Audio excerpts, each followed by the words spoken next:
عظیم بابرکت کلام کے ساتھ اور اس کی عطا کردہ توفیق کے ساتھ ہم نے ہفتہ وار اس محفل پاک کا آغاز کر دیا۔ اللہ رب العزت ہم سب کی حاضری کو اپنی بارگاہ بے نیاز میں شرف قبولیت عطا فرمائے، اور اس محفل کو اس میں ہونے والے ذکر پاک اور پند و نصیحہ کو اپنی بارگاہ میں قبول فرماتے ہوئے ہم سب کے لیے ذریعہ نجات اور ذریعہ ہدایت بنائے۔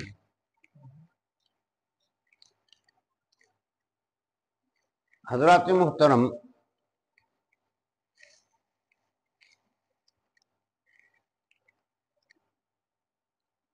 گرچہ میں نے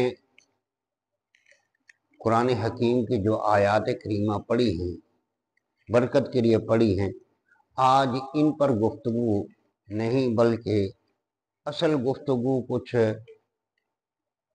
اور ہے، کیونکہ یہ محافل تربیتی ہے، اور تربیت جب تک بنیاد سے نہ کی جائے، مثلا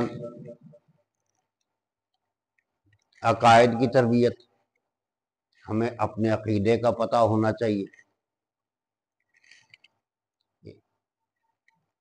بھئی عقیدہ توحید کیا ہے، عقیدہ رسالت کیا ہے، اور اس سے وابستہ دیگر،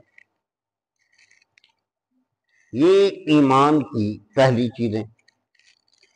اور اس کے بعد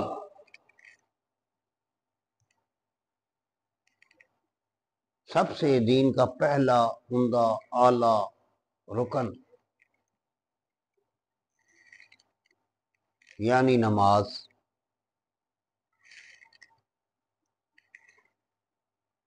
کچھ تو پڑھتا ہی نہیں، اور جو پڑھتے ہیں وہ بھی غلطیاں کرتے ہیں، وہ بھی غلطیاں کیوں ہوتی ہیں کہ کبھی ہم نے یہ زحمت ہی نہیں کی کہ نماز کے مسائل سیکھیں۔ ویسے ہم محفلوں میں جاتے ہیں، جا کے جناب بڑی پنجابی میں کہتے ہیں جلیاں پاتے ہیں، بڑا زور لگا کے ذکر بھی کریں گے، بابا جی کو نذرانے بھی دیں گے، جو کچھ بھی جیسے آج کل چلتا ہے دور حاضرہ میں۔ لیکن جب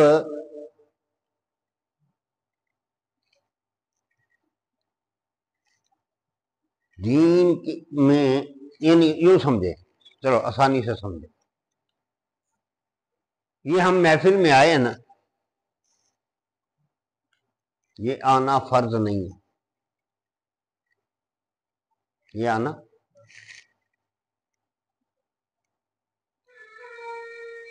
شریعت مطہرہ کے نزدیک ہاں ایک طرح فرض گزاری ہو سکتی ہے کہ اگر ہم اس محفل کو ایسا رنگ دے دیں کہ جس میں ہم دین کو سمجھائیں، کیا کریں؟ دین کو سمجھائیں کہ دین کیا ہے، عوام الناس کی اصلاح کریں، اور کوئی اصلاح کے لیے آئے گا تو سمجھ لیں کہ جیسے آقا علیہ الصلوۃ والسلام نے ارشاد فرمایا کہ علم کا سیکھنا ہر مومن مرد ہو یا عورت اس پر فرض ہے، اس پر۔ اچھا، ایک ہے جو غفلت میں رہ گیا،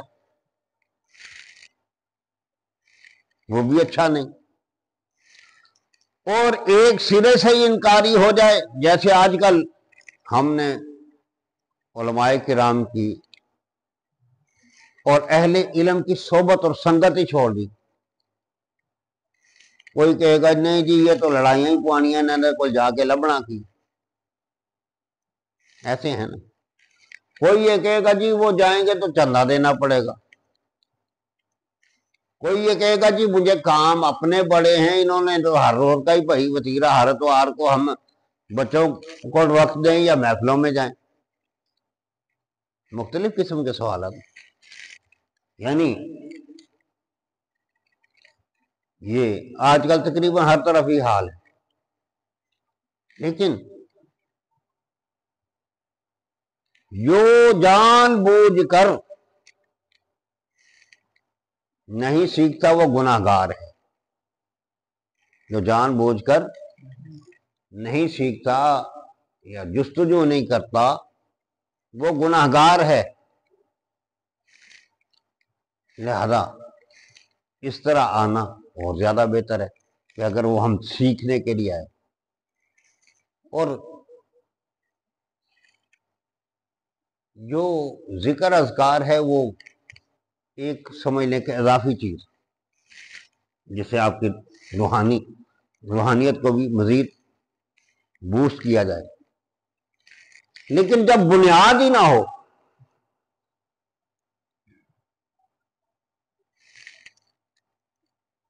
مثلا اکثر میں مثال دیتا ہوتا ہوں کہ بزرگان دین کا نا ایک طریقہ تھا.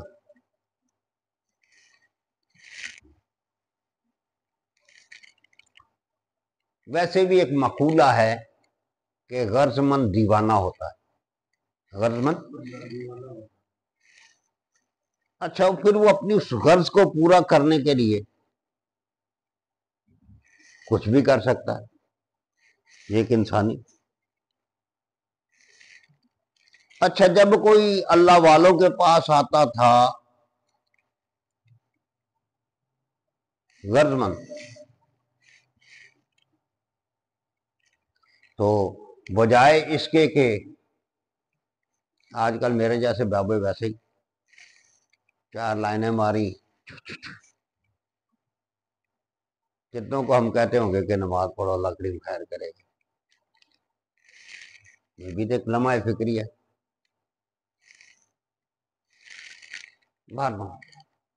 وہ غرض مند دیوانہ، وہ جب دیوانہ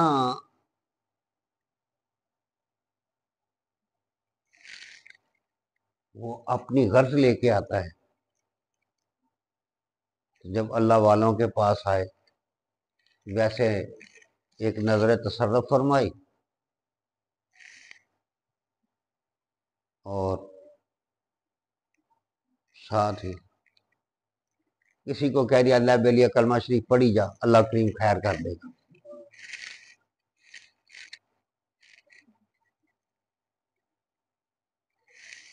کلمہ شریف پڑھنا شروع ہو گیا اپنی غرض کے لیے، تو اللہ ان کی اللہ والوں کا تصرف یا اللہ کریم بڑا کارساز ہے، وہ بھی ہو گیا. اور جیسے جیسے کلمہ شریف کا ورد کیا ایسی حلاوت بھی آ سکتی ہے کہ تیرا سینہ ہی روشن ہو جائے. کسی کو اللہ والوں کے یہ طریقے تھے، لیکن ہم نے کیا نکالے. مثلا ایک مثال دے رہا ہوں، شاید میرے مشاہدے میں بھی آئی. ایسا ہی کوئی غرض مند آ گیا. آج کل کے غرض مند بھی تو عجیب ہیں. مثلا کوئی میرے پاس آئے، میں نے کہا جی وہ چلو یار ایسے کرنا ہر روز نا تو چل، ایک مثال دے رہا ہوں کہ چل یار تو 500 بار دوسری پڑھ لیا تھا اللہ کریم خیر کر دے گا.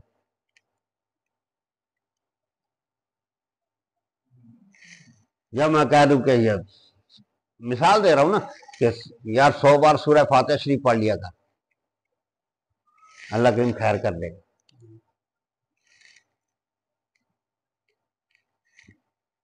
تو وہاں وہ ہدایت لینے جو آیا تھا وہ بھی نہیں ہے، تو غرض مند، لیکن غرض کو پورا کرنا پیسے سے.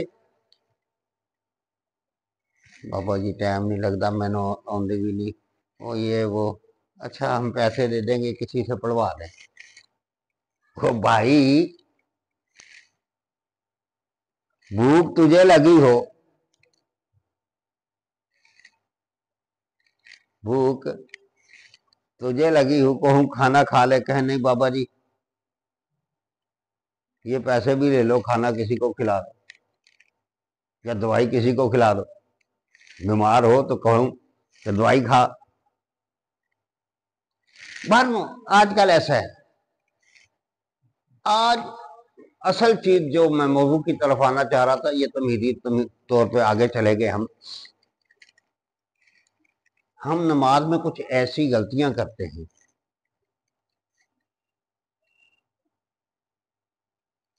کچھ تو ہیں مانوی غلطیاں۔ یہ یاد رکھیں کہ نماز میں اچھے اور خوبصورت ادائیگی کے ساتھ قرات کرنا،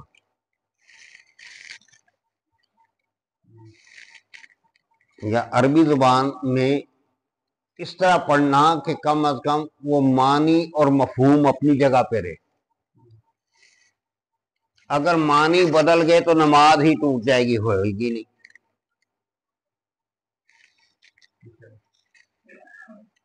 مثلا اکثر آپ نے دیکھا ہو، اگر میں کہوں نا کہ سجدے میں جا کے کیا کہتے ہیں، کون سی تسبیح پڑھتے ہیں؟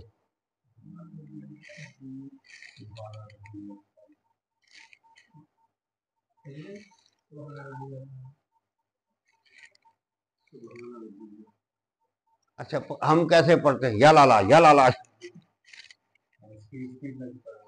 غلط ہے، غلط ہے۔ سورہ فاتحہ شریف پڑھیں گے، اس میں کئی غلطیاں، تو ان غلطیوں کی بھی اصلاح ضروری ہے۔ ہمیں یہ بھی نہیں پتا کہ ہم نماز کے لیے آئیں، دیکھا کہ امام صاحب رکوع میں، جماعت رکوع میں ہے،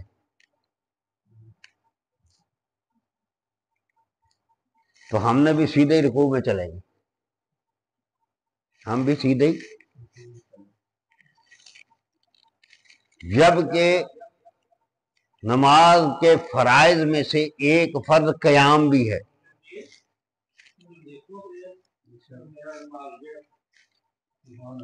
نماز کے فرائض میں سے ایک فرض، نماز میں جو فرائض ہے نا ان میں سے ایک فرض قیام بھی ہے۔ تو جب قیام ہی نہیں کیا تو رکعت کیسے ہو گئی؟ جلد بازی میں قیام ہے لیکن قیام کی مقدار کوئی نہیں۔ 2 سیکنڈ کے لیے اللہ اکبر سیدھے کھڑے ہو گئے، 2 سیکنڈ کے لیے کیوں نہ ہو، اس کے بعد رکوع میں جانا ہے۔ اس کے ہم کیا کرتے ہیں؟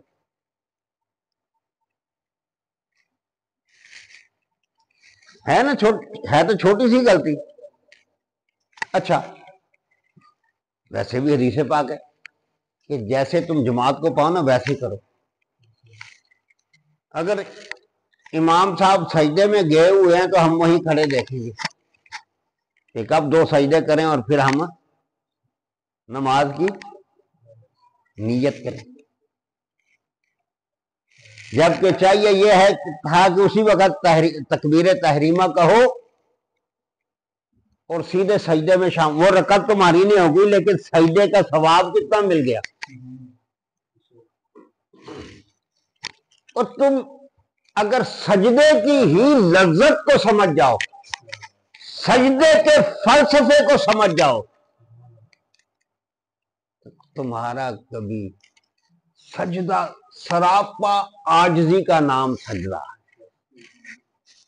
اپنے رب کے سامنے اپنے آپ کو چت کر لینا، جیسے پہلوان کشتی کرتے ہیں تو کہتے 4 خانے، لیکن رب دے اگے 8 خانے چت۔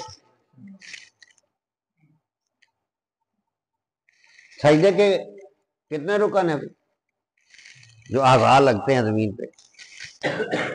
کتنے؟ 8 خانے۔ نہ نظر سے، نظر بھی جھک گئی خاک میں، جس ناک کو رکھنے کے لیے تو بڑا،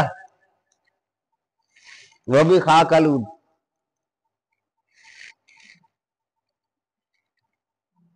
پیشانی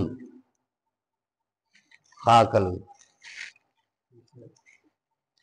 جن ہاتھوں پہ جن بازوؤں پہ پڑا بڑا ناز ہے نا، وہ بھی خاک پہ رکھ دیے. جن گھٹنوں میں تو اپنی آپ بڑی جان سمجھتا ہے،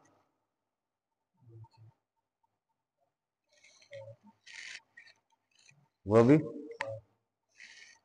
اور وہ پیر، وہ بھی. یعنی تیرے سب اعضاء. اسی لیے صوفیاء نے سجدے کو کہا ہے کہ یہ نفی ذات کا نام ہے. سجدے میں جا کے آپ اپنی ذات کی نفی کر دیتے ہو، اپنے آپ کو اللہ کے حضور سرنڈر کر دیا کہ مولا یہ ہاتھ پیر، یہ میری آنکھیں، یہ سب کچھ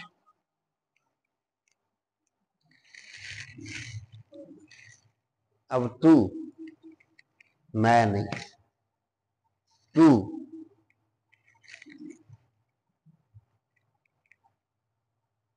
جس نے یہ کیا وہ پا گیا.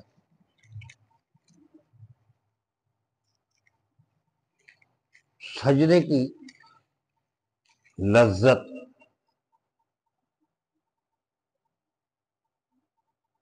ان سجدے والوں کی شان دیکھنی ہوگی نا تو کل قیامت والے دن دیکھنا. ان نمازیوں کی شان دیکھنی ہوگی تو کل قیامت والے دن دیکھنا. ارے ان کی پیشانیاں یہ جو کالے کالے نشان پڑ جاتے ہیں نا، کل قیامت والے دن یہ سورج اور چاند سے بھی زیادہ چمکدار ہوں گے. اور مومن جو خشوع اور خضوع کے ساتھ وضو کرے، جو وضو کرتے ہیں، یہ اعضائے وضو جب اندھیرا ہوگا یہ بھی چمک رہے ہوں گے تمہیں راستہ دے دیں. لیکن یہ سب کچھ سیکھنا ضروری ہے میرے دوست. غفلت چھوڑو. اچھا بعض رات ایک کہیں گے جو جی جڑی سکھن دی عمر سی، ہوں بڑھے توتیا نو کی آنا، ہوں تو اسی بابے ہو گئے. اب تو عمر ہی نہیں رہی، شرم آتی. یہ سوالات ہیں جو اکثر ہوتے ہیں.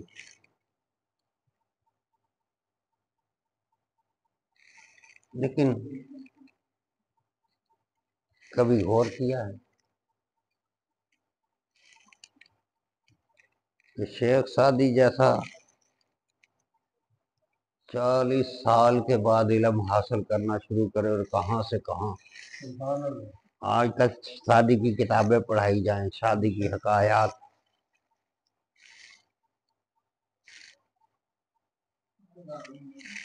بات بن گئی. میرے پاس میری مسجد میں بزرگ ہیں، شاید آپ نے دیکھا بھی ہوگا، وہ اذان دیتے ہیں.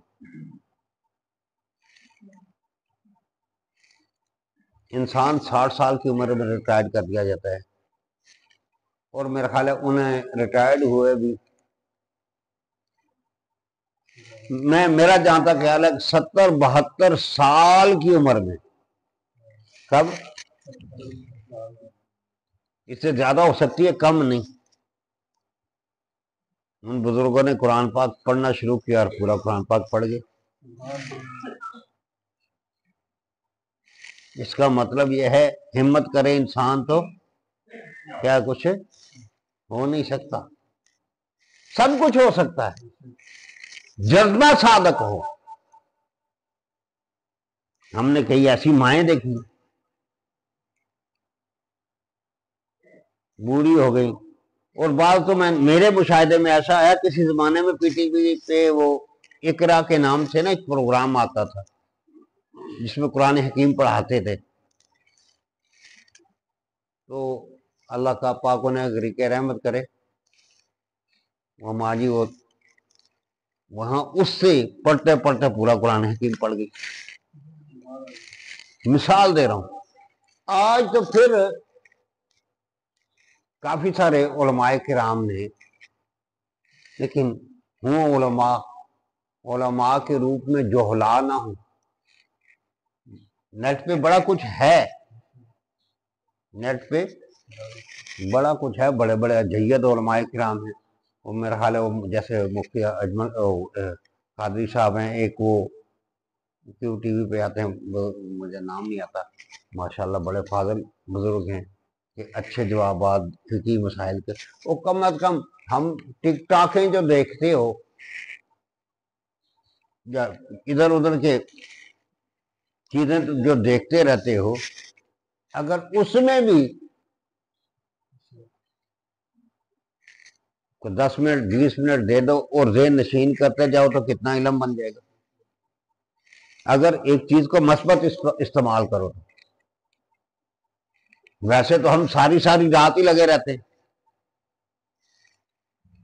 بھائی. کسی گاڑی میں سوار ہو جاؤ تو وہاں بھی یہ اورنج ٹرین میں میں نے اکثر مشاہدہ کیا، اگر میں غلط نہیں ہوں تو میرا حال ہے 60 سے 70%. وہ یہاں محفل میں نہیں بیلی باز آتے.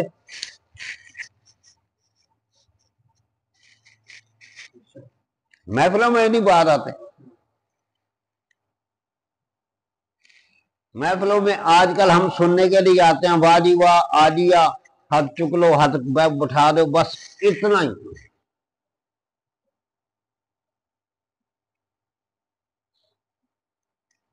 نعت پڑھو، نعت تو ہمارے روح کی غذا ہے، لیکن نعت خان بھی تو کوئی ہو. پہلے سائیاں بدھائیاں دو، پھر نئی ورائٹیاں سنو. قابل اعتراض کلام وہ تو ہم بڑا کچھ. اور ایسے نعت خان بھی ہوں گے سلطان کے بڑے پکے، نماز کے پکے نہیں. سلطان کے بڑے پکے لیکن قرآن حکیم نہیں آتا، قرآن سرے سے پڑھے ہی نہیں. سلطان کے بڑے پکے، فقہی مسائل کا پتہ ہی نہیں. او بھائی حق کی جستجو کرو. اللہ رب العزت ہمیں توفیق عطا فرمائے کہ ہم حق سمجھیں، دین کو سمجھیں. جو دین کی سوجھ بوجھ رکھنے والے ہیں. اچھا، اسی لیے علماء نے ایک حدیث پاک سے ایک بہت بڑا آخری بات کر کے صرف سمجھانے کے لیے کہ ایک بڑا مسئلہ اخذ کیا ہے. آقا علیہ الصلوۃ والسلام تشریف لائے مسجد نبوی شریف میں، تو کیا دیکھا؟ 2 حلقے بنے ہوئے. کیا بنا ہوا؟ کتنے حلقے؟ ایک حلقہ وہ ہے جو ذکر اذکار میں مشہور ہے، چاہے انفرادی طور پہ ہو یا ایک دوسرے کو ذکر کے متعلق یا اجتماعی طور پر کا حلقہ ذکر کا.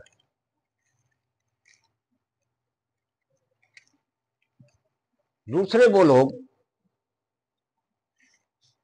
جو بیٹھ کے دین کے مسائل ایک دوسرے کو سمجھا رہے ہیں. کیا کریں؟ سمجھ رہے ہیں اور سمجھا رہے ہیں،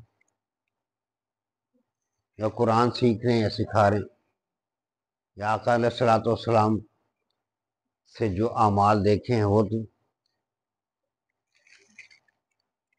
آقا علیہ الصلوۃ والسلام تشریف لائے نا، محفل کو دیکھا، آقا علیہ الصلوۃ والسلام ان لوگوں میں جا کے تشریف فرما ہوئے جو دین سیکھ بھی رہے تھے اور ایک دوسرے کو اس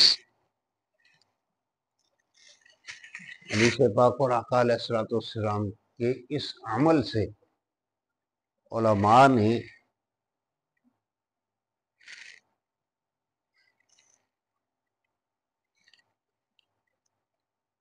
اس حلقے میں بیٹھنا ذکر سے بھی افضل قرار دیا، ذکر سے بھی۔ اتنی میری بات یاد رکھیں۔ اللہ رب العزت عمل کی توفیق رفیق عطا فرمائے، اور اللہ پاک ہمیں اپنے حبیب کریم صلی اللہ تعالی علیہ وسلم کی سنت اور سیرت پہ عمل کی توفیق عطا فرمائے۔